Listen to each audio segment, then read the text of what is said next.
Welcome to Better Teaching, Only Stuff That Works, a podcast for teachers, instructional coaches, administrators, and anyone else who supports teachers in the classroom.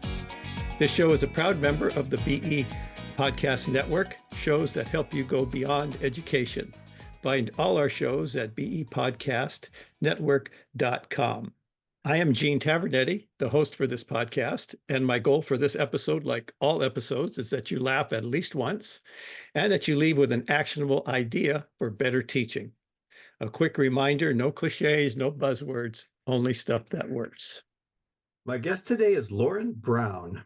Lauren spent 20 years teaching U.S. history in middle and high school, and another 8 years working at the university level with future social studies teachers.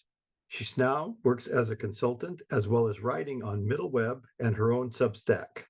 On Substack, she writes about education with a special focus on why social studies and history in particular matter. Much of her work is about helping people see how good history teaching strengthens literacy and our democracy. I think you're going to like this one. Good morning, Lauren. Thank you for being here. Welcome to Better Teaching, Only Stuff That Works. Thanks, Gene. I'm so excited to be here. Well, I've been a fan for a while, hearing some of your thoughts about how to teach social studies and history and some of the more important things.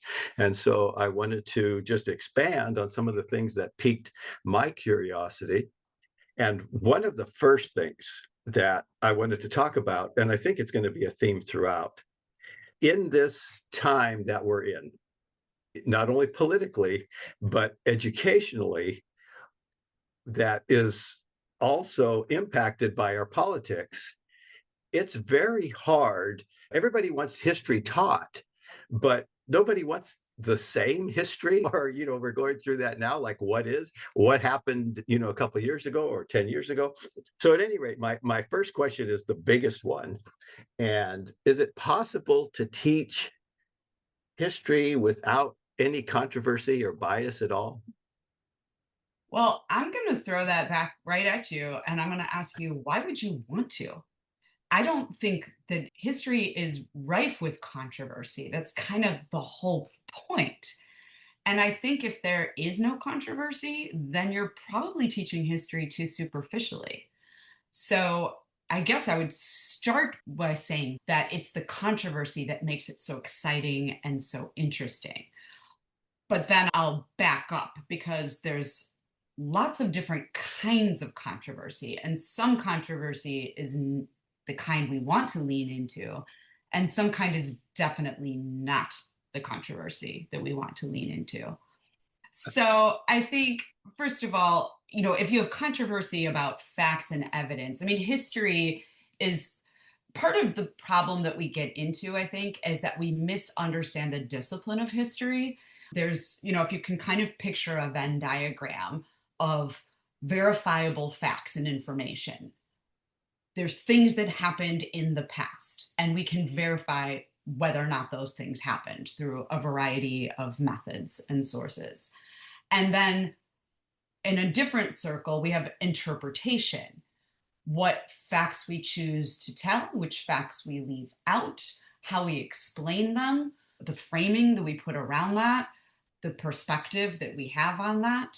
And the intersection of those two circles, if you will, that's what history is as the discipline. So if things are controversial in terms of we're going to argue about whether or not something happened, that's not the kind of controversy I think that we want to get into, because there's certain things that we have to understand just happened as a matter of fact. But the way we interpret those facts, that's where you get into the controversy, but that's also what makes history interesting, I think. And then there's an added layer in what our current politics are and our political position that feeds into how we might interpret things. Well, if you could give one more specific example, because again, an understanding that, even the facts, we go to somebody sues somebody or somebody is tried for a crime, and we have eyewitnesses that see different things. And history is certainly, I was listening to you and Laura Stam this morning talking about the stories.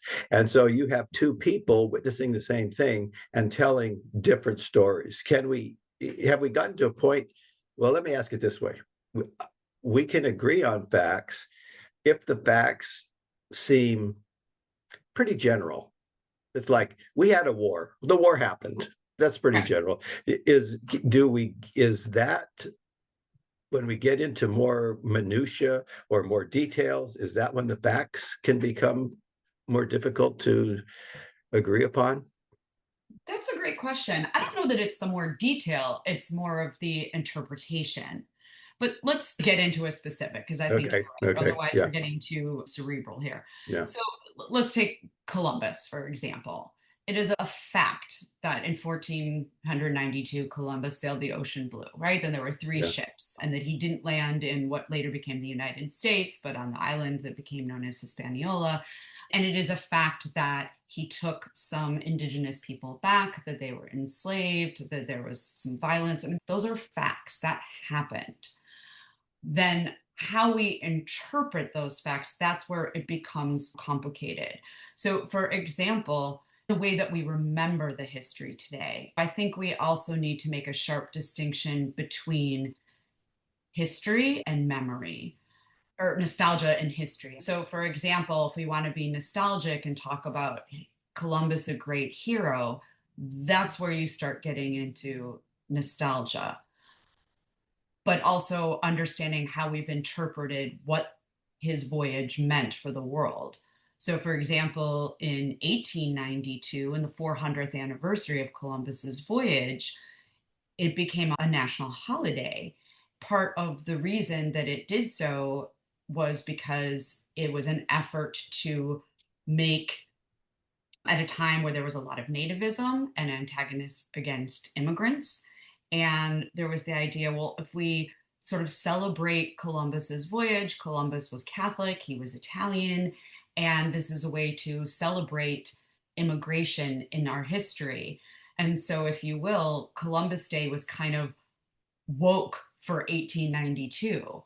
Fast forward 100 years to 1992, and we have an understanding of Columbus and more of the destruction that came as a result of his voyage and the Columbian Exchange.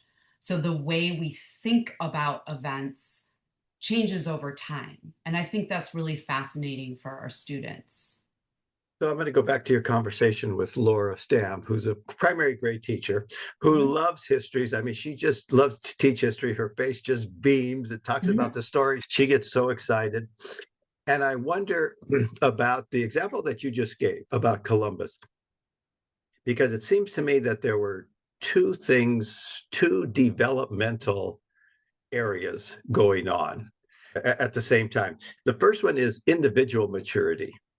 I mean, there are just, when you're in second grade, oh, yeah, you start singing the songs and, if you started to do the poem there about Christopher Columbus. So there's that element, and we can teach more as we mature individually. But then you've got that other dimension that you just talked about, and that is like maturing as a society, how we interpret. Does that make the teaching more difficult?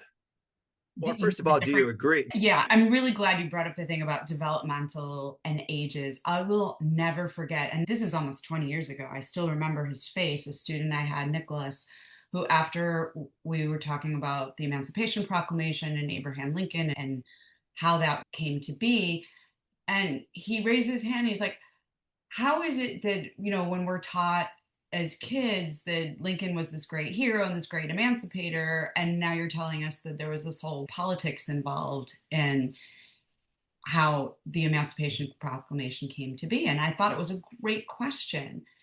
And I have been really wrestling with that my entire career since, is, how do we tell the stories? And remembering that at certain ages, there are certain things you wouldn't, a fifth grader is not going to understand, the role of Abraham Lincoln as commander in chief, the fact that he doesn't have the political power to emancipate the enslaved. They don't have that information. It's not developmentally appropriate. And I think that has to evolve over time.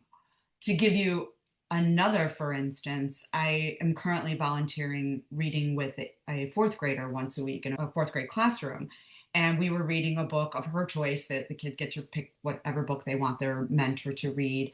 And she picked out a graphic novel about Harriet Tubman.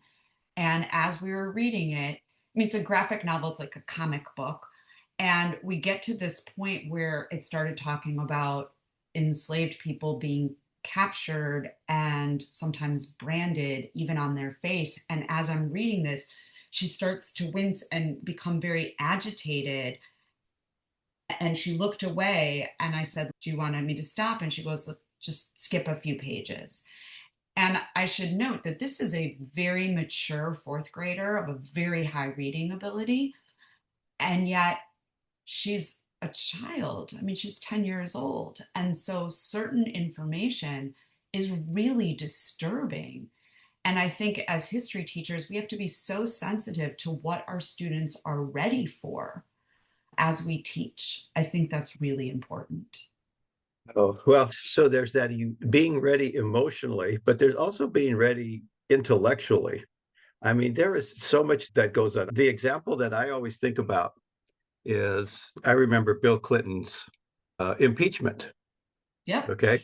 So, how do you talk about Bill Clinton's impeachment? Because I know we have history in California, fifth grade, eighth grade, and 10th or whatever it is.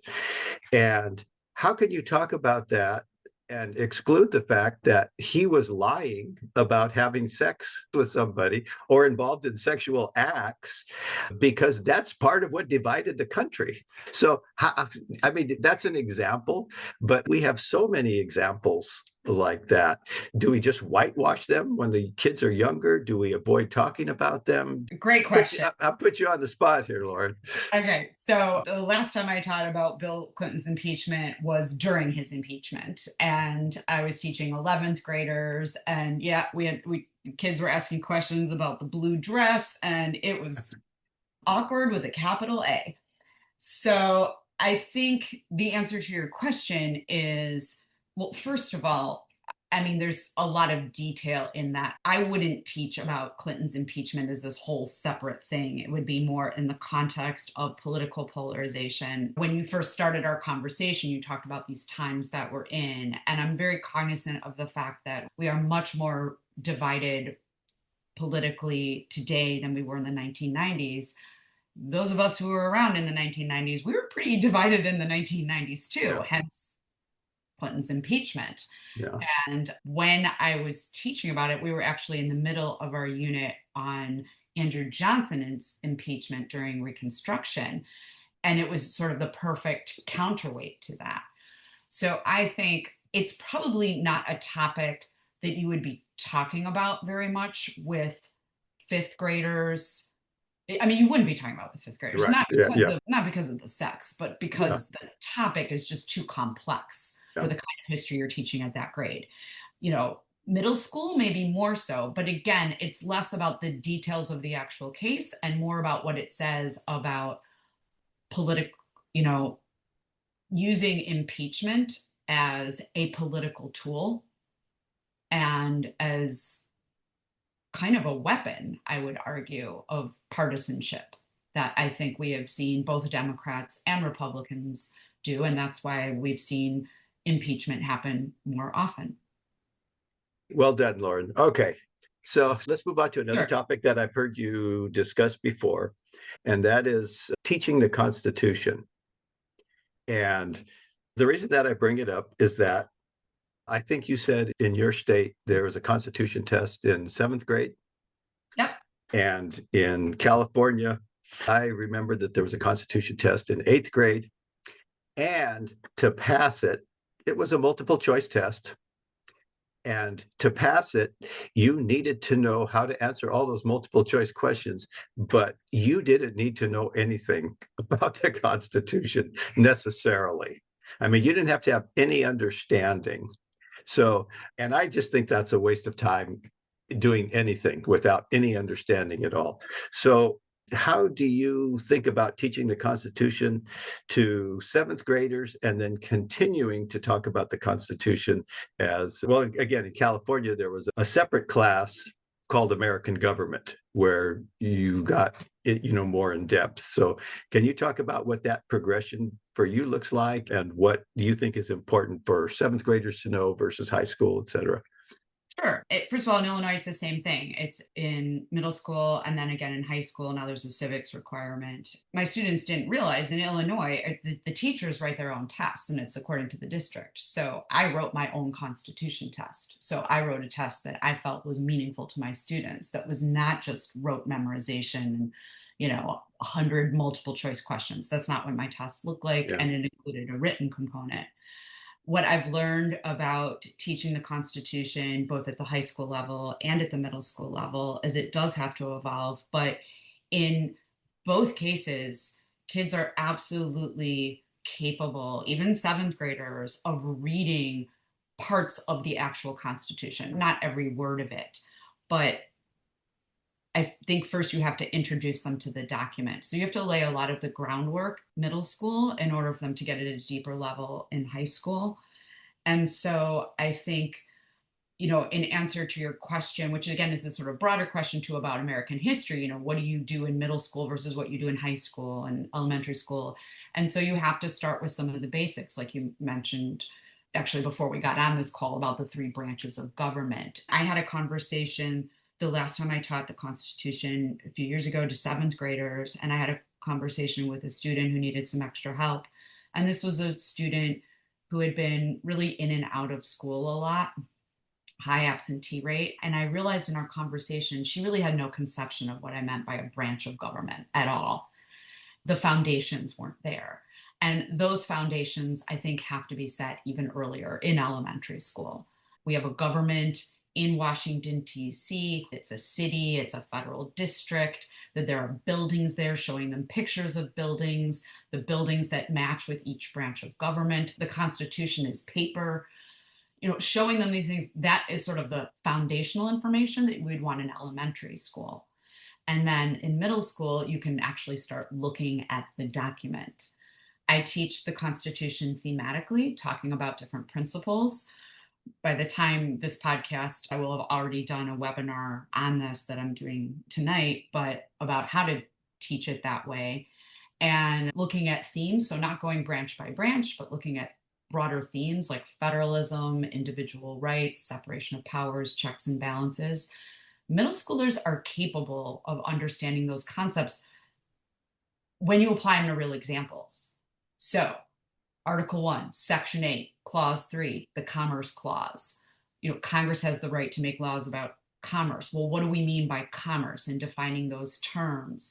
And then talking about, so this is what gives Congress the right to make laws about interstate commerce, things that go from one state to another state. And giving those examples, or like I forget which clause it is, but in that same Article 1, Section 8 with all the clauses, that's how we have a post office. And so when students see, that stuff that exists out in the real world, like post offices, that's a thing. It says it right here in the Constitution. Yeah. And that's concrete. It becomes concrete for them, this abstract document. And then applying it to historical examples. So when you get to separation of powers and checks and balances, and we can look at something like Nixon and Watergate and understand that Nixon not wanting to give these tapes was trying to protect the presidency, protect separation of powers as the president. And what Congress is doing by asking him for these tapes is saying, no, checks and balances. We want to check the power of what it is that you're doing. And getting students to read these sort of real life examples of what happened in history and seeing how the Constitution is applied and interpreted, I think makes it come alive for kids. You were talking about the Constitution and talking about real life examples, but I think that's the whole, everything when we talk about history, we need to do that. And I'm going to, right now, confess my ignorance on a lot of issues. All right. So I grew up in a time, teenager during the Vietnam War. I remember having to be registered for the draft when I was 18. And during the war, you could sign up. If you're going to college, you could get a student deferment. There were ways to get deferments. And then they changed the law. So they started a lottery depending on your birthday. All the birth dates went into just like a bingo machine, and they pulled out a birth date. I remember my my lottery number was number 79 to be drafted, which was pretty low. Wow. Yeah. Thank goodness the war ended. And then the draft ended. But at that time, like many people, I began to wonder what would it take to think about what would be worth going to war over? Because that was a big thing. Like, is this worth going to war over? So when I was 19, I hadn't had it figured out. I didn't figure it out till 9/11. And I realized now I see why we would have gone to war. But you know what I skipped? Pearl Harbor, which was, so my point is there are all of these things that are abstract to us as Americans, war being one of them, because it didn't happen on our soil. So all the people involved in the Civil War, they didn't want to do that again. And I didn't know till a few weeks ago, or maybe I remembered about, the Japanese attacking California. But that stuff just doesn't happen here. And so it's very difficult to teach some things because emotional knowing versus intellectual knowing about an event is just not there. But I went on a lot about that. Thoughts? Oh my gosh, lots of thoughts. So, I mean, that last bit you said about the difference between emotion and, using emotion when we're talking about history, that's when we start to get into that controversial area, is when we move away from history as nostalgia to history as actual history. Nostalgia is not history. And so when we use, like, nostalgia is looking backwards with a selective lens. It's using emotions to explain things. Nostalgia asks us to, like, feel the past and how we feel about things, whereas a legitimate perspective, a historical perspective, is using evidence. Like, for example, getting back into this question you had about, teaching history that's controversial, when we use our emotions, how we feel about the Vietnam War or Columbus or a period like Reconstruction, that's not history. And so, when we talk about how we want our students to feel about history and the role of history in creating an educated citizenry, we have to be really careful. I think that we have to be careful about using history as propaganda to promote this view of our country as, I mean, what does it say in the Constitution among the very first words, right? Like, we, the people of the United States, in order to form a more perfect union. That word is really intentional. They argued about every word that went into that document. And I can tell you, there is no high school student, there is no middle school student, there is no elementary school student that thinks our nation is perfect. And so when we try to whitewash history into this view of, the United States as this land of liberty and freedom for all, without leaning into the ways that we haven't always lived up to that, we're doing our students a disservice, and they're not going to find it believable because they all know that there's things that are imperfect.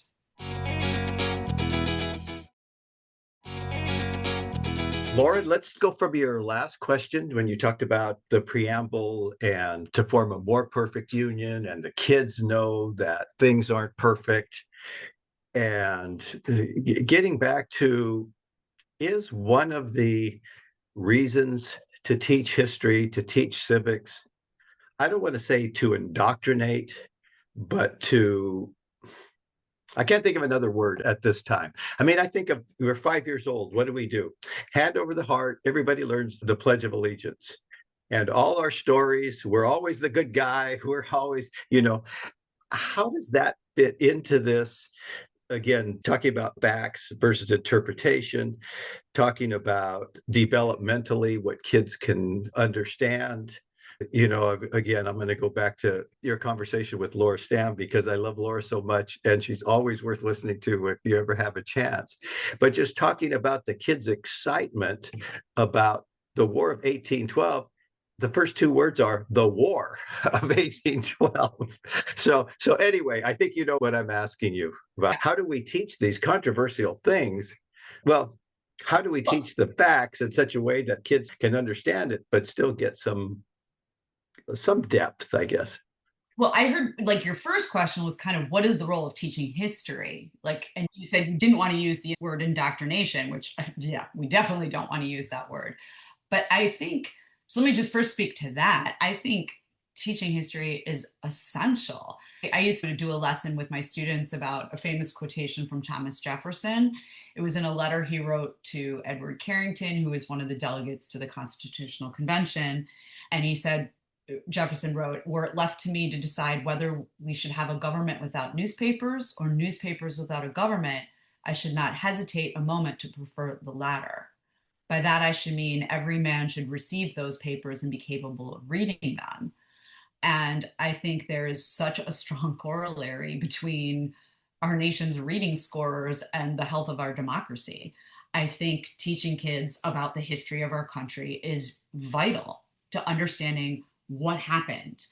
And I've been reading an amazing book that I highly recommend to anyone who teaches history, The Four Question Method of Teaching History. It's a book that Natalie Wexler has mentioned. And, they talk about how there's essentially four questions in history. And the first one is what happened? And so thinking about, what happened, that's the job of the elementary school teachers, is really just to teach what happened. And that's also where I was talking earlier about that sort of Venn diagram, of there's facts and we can show that this happened. The interpretation is different, but we need to tell students what happened. And then the four question method talks about other questions like what they were thinking, and that's interpretation. And why did this happen in this place and at that time? And that's explaining it in more detail. And then where the controversy comes in is what do we think about that? And what do we think about that today? And that's judgment. And I think elementary school students are capable of that as well, but you're going to get into it at a deeper level as you move on in high school.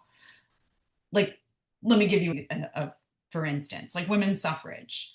Like what happened? Women used to not be able to vote and then they were. And so some of the stories about how that happened, it's a great story. Some of the, more details about it and the nuance happen as they get older. And I taught my eighth graders, one of the things that's so interesting about women's suffrage is that there were so many women who were opposed to it. And so understanding why women, not just men, we put on our lens and, in the 2020s, we think, well, people didn't want women to vote because they were sexist and didn't think women could do it. And well, that's part of it. That's not the full story because there were many women who were opposed to it as well. And because the way we thought about gender roles was so incredibly different than the way we think about that today.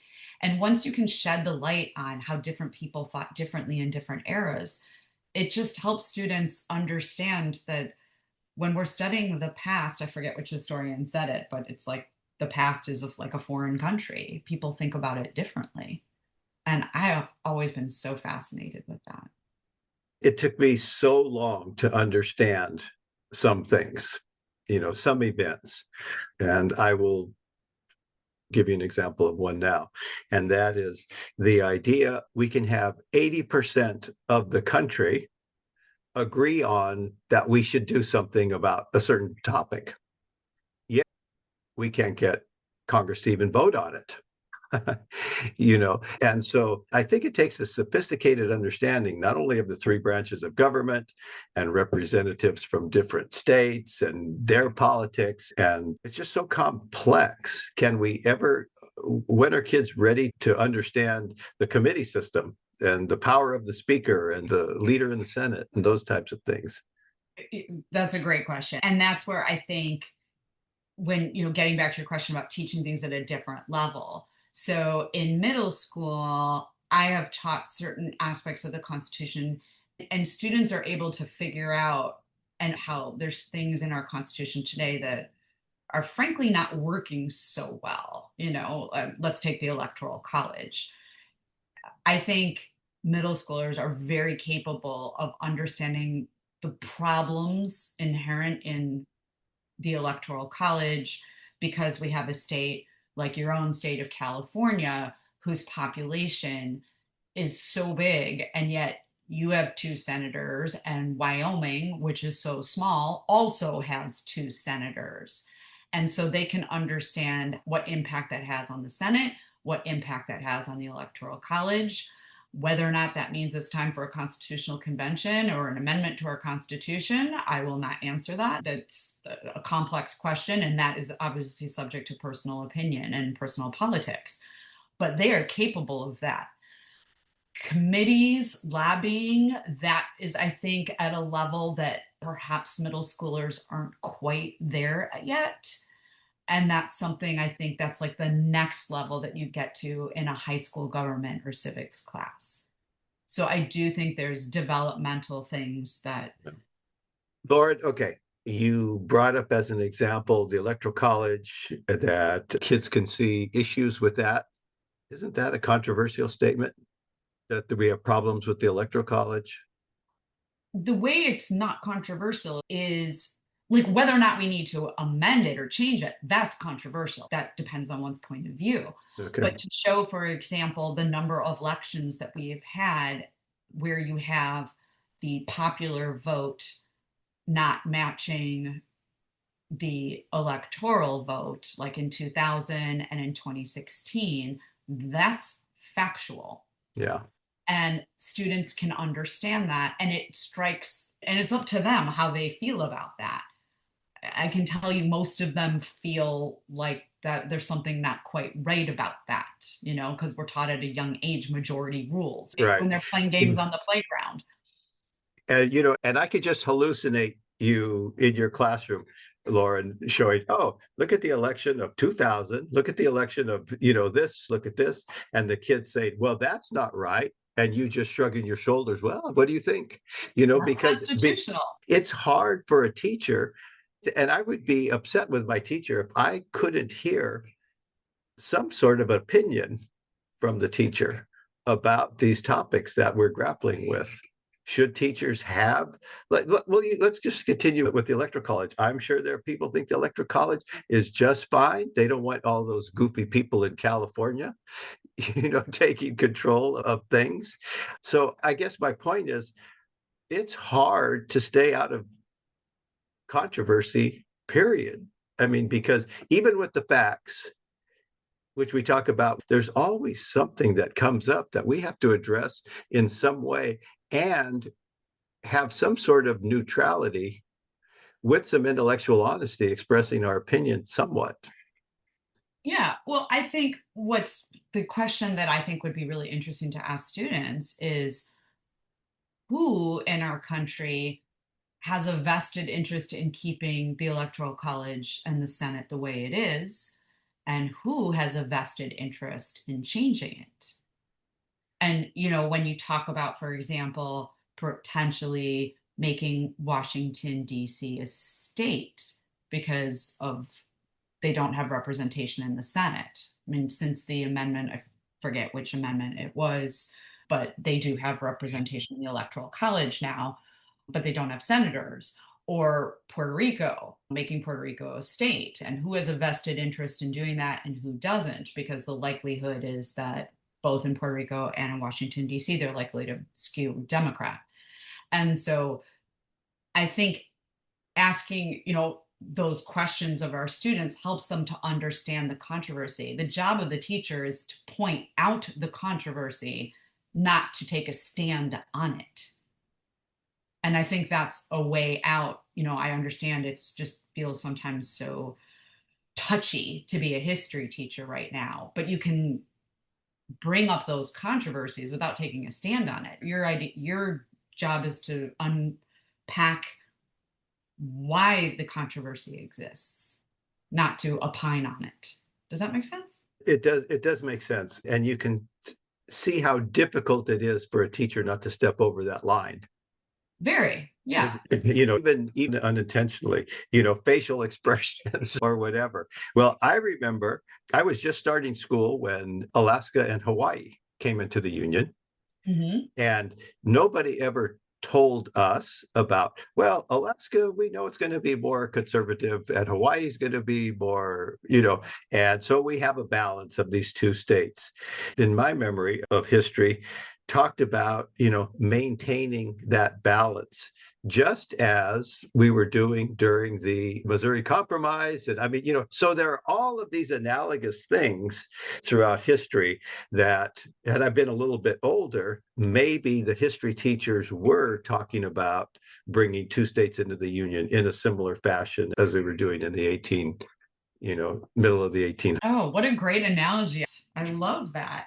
Can we talk about Pennsylvania for a minute and Sure. Wisconsin and some of these swing states? Yeah. I think, and getting back into like sort of what's developmentally appropriate and dealing with controversy, like one thing that my students have figured out, my seventh graders figured out without me saying it explicitly, is that a lot of the elections really come down to a handful of people in a handful of counties and a handful of swing states. And that's something I kind of wish I didn't have to explain or they wouldn't come to, because I think it leads to a cynicism about elections and whether or not their votes even count, in a state like Illinois that's been pretty reliably blue. So, that's something that I think we have to be really careful and really mindful of as teachers in teaching that students have agency and that people in the past had agency. We make choices.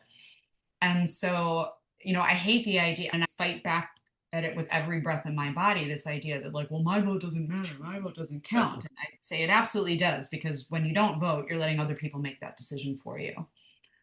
But, I can't get around the fact that it is true the way our elections work these days. But again, maybe that's, what I said before. Maybe the answer is, yep, this is how it is. And I don't have to say whether I think that this is right or wrong. Students are going to understand that there's something maybe not quite right about the fact of elections being decided by a handful of people in a handful of counties and a handful of states. What do you think? Now I'm making the connection between government and civics, being a citizen, being an active as a citizen. Oh, you're upset about that? It's just a handful of folks. What can we do? I'm going to forget her name, McCormick, I can't remember her first name, who has a book about that parents should be teaching their kids civics. And she really opened my eye in a broadening of civics about what it means to be a citizen. Mm-hmm. And you know what? You've got this First Amendment, right? You don't think that's a good idea? What can we do? The merging of civics, what we can do in the United States versus other countries, because we have these enumerated rights, becomes so critical as well. So we don't have that feeling of, I can't do anything about it. This is just the way it is, from cynicism to activism or whatever we want to call it. Well, that's what I love so much about history. I mean, history is all about it's stories of people and people who made a difference and people who made decisions, and that those decisions had consequences and they led to other decisions. And so, when you were talking about the Missouri Compromise, I can't help but think, of this sort of big question about, like, was the civil about inevitability in history. And one of the closing words I always left my students with on the last day of school is that nothing in history is inevitable. And, take like the Civil War, for example, you know, by 1859, it was kind of looking inevitable. But it didn't start off that way. And it was because of a series of decisions and decisions that were made from, the Dred Scott decision, the Compromise of 1850, and backwards to the Missouri Compromise, and backwards to the Three-Fifths Compromise in the Constitution. And those decisions, once made, had ramifications and that foreclose other opportunities in history. And, when Thomas Jefferson wrote the Declaration, I mean, he's the embodiment of contradiction in our country, right? Right. The author of that all men are created equal and an enslaver, who had put in his first draft of the Declaration of Independence, all those accusations against the king. He has done this, the Intolerable Acts, the Stamp Act, etc. And he had put in a big thing about slavery, but they debated about that and left it out. And it was that decision, followed by other decisions, that entrenched slavery as an institution in our country. And so I think that it's really important to remember that one of the ways that we have around that sense of hopelessness that kids sometimes have, well, I can't do anything. And I think we want to fight against this idea of, oh, the United States is just, we've done all these horrible things. We want to fight that, because when we do that, we destroy hope and we destroy agency. And so, as many examples as we can give students of individuals who made choices and worked with other individuals and formed groups, and things changed. Slavery ended, the Civil Rights Act passed, women have the right to vote, things have changed. And I think that's really important to stress to our students. You know what, Lauren, I could talk with you for about a lot of stuff all day long. In fact, I'm sure that people are feeling, our listeners feeling very much the way I'm feeling, hoping that their kids have history teachers like you. So Thank you. thoughtful, and I'm sure that's what folks are thinking. Having said all that, do you have any questions for me, Lauren? I do. I'm a couple times in this interview, you've mentioned that, you didn't know very much about certain topics in history. And I know that, on your podcast, you've had people come in and talk about the science of reading and the science of learning. And I have become so interested in that.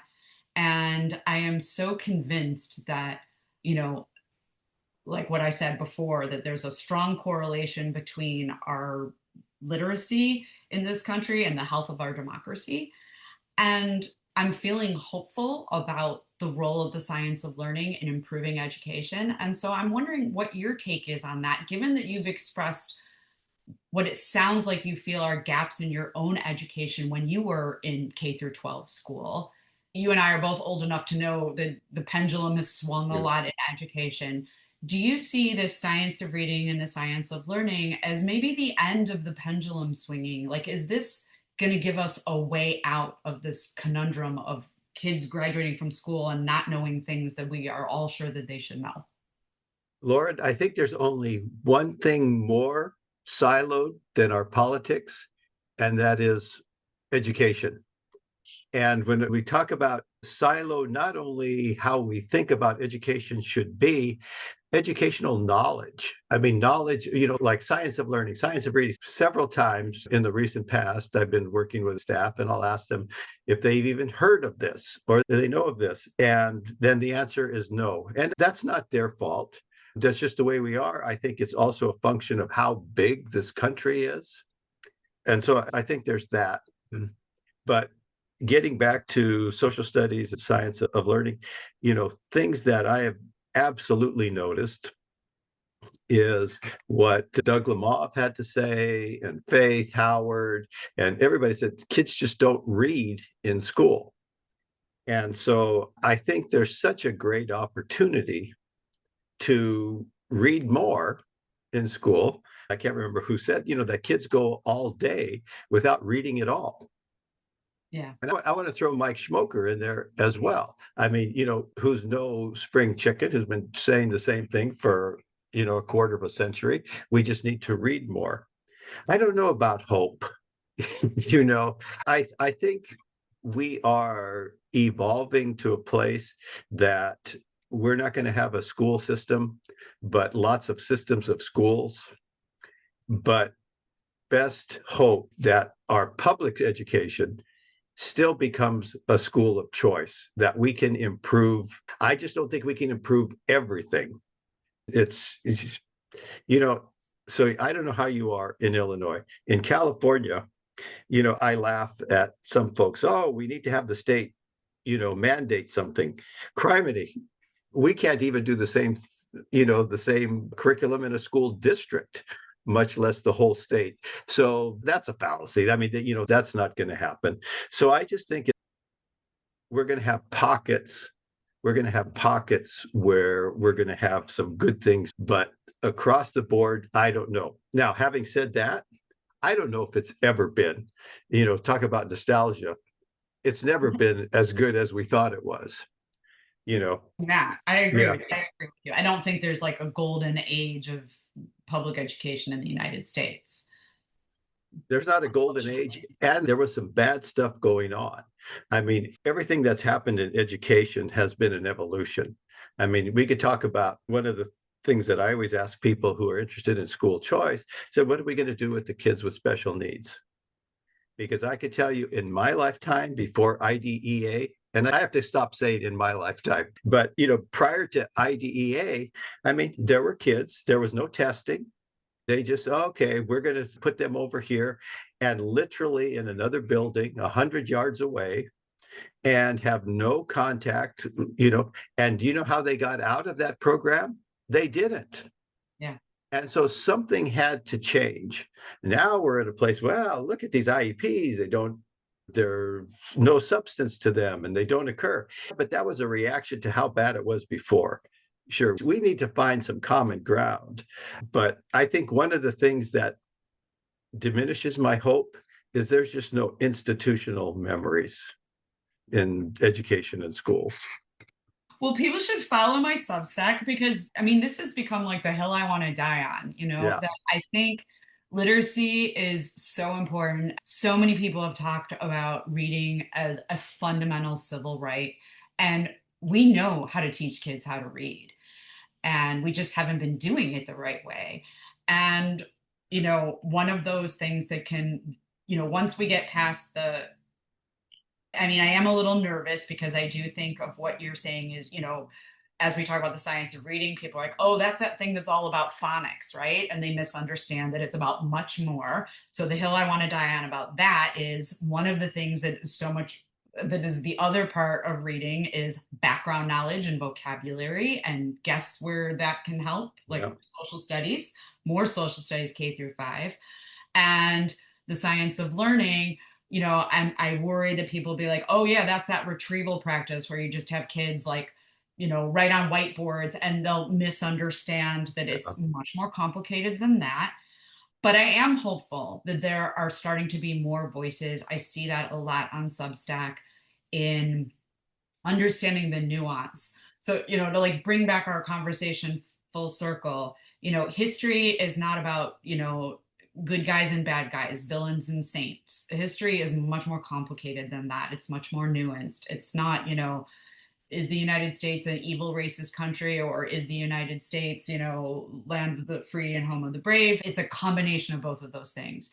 And education is not just like one simple, like little fix. It's not like, oh, we can just throw a whiteboard in every class and, or phonics and every kid will be able to read and every kid will be able to learn. It's much more complicated than that. But I'm hopeful, I guess, that people understanding like we can't be so siloed, and that's why I wanted to do that conversation with Laura Stam. I think it's so important that we have that sort of vertical articulation of talking with high school teachers, talking with elementary school teachers and people in the academy and schools of education, being more in the classroom, that maybe we can break down those silos and understanding, like making education itself become more professional. And if we're more professional, then we won't be swayed by these fads, and we won't see that pendulum swinging like from one year it's learning styles and now we know that it's not. If we really embrace the science of learning, we won't jump on fads and we'll stick to what actually works. and what actually helps kids learn. Lauren, okay, let's quit on a high note. Okay. Thank you so much. I enjoyed this conversation so much, Me and too. look Thank forward you. to seeing you someplace soon. Yes, absolutely. If you're enjoying these podcasts, tell a friend. Also, please leave a 5-star rating on Apple Podcasts, Spotify, or wherever you listen. You can follow me on Blue Sky at gtavernetti, on Twitter, X, at gtavernetti, and you can learn more about me and the work I do at my website, tesscg.com. That's TESSCG.com, where you will also find information about ordering my books, Teach Fast, Focused, Adaptable, Structured Teaching, and maximizing the impact of coaching cycles.